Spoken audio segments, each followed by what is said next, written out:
Tout autre chose, quand les régimes sont inefficaces, quand la diététique ne peut plus rien, de nombreux Français se tournent vers la chirurgie pour lutter contre l'obésité. Alors parlons ce matin de la bariatrique. C'est un acte chirurgical qui consiste à restreindre l'absorption des aliments. C'est souvent considéré comme l'opération de la dernière chance. Reportage à Paris de Tanguy de Lanlay et de Sébastien Savoie.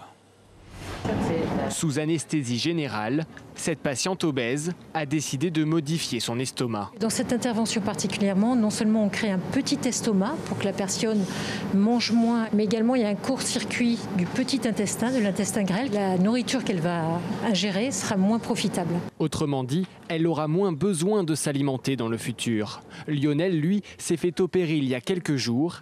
Il espère ainsi perdre près de 80 kilos d'ici un an. À partir du moment où vous avez plus ce sentiment d'être à l'aise dans votre corps, il faut faire quelque chose. Les régimes, il n'y en a aucun qui soit miraculeux. Donc à partir de ce moment-là, effectivement, on se tourne sur une aide extérieure. Et en l'occurrence, c'est la chirurgie aujourd'hui qui me convenait dans ma situation pour m'aider effectivement à régler mon problème.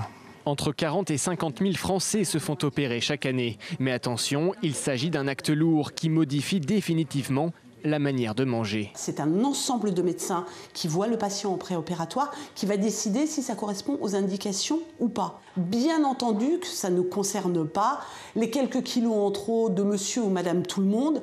En aucun cas, on ne peut considérer que c'est une situation traitable par ce type de chirurgie. Cette méthode ne permet pas de guérir l'obésité, mais seulement d'aider le patient à perdre du poids. On compte aujourd'hui en France 4 millions de personnes obèses.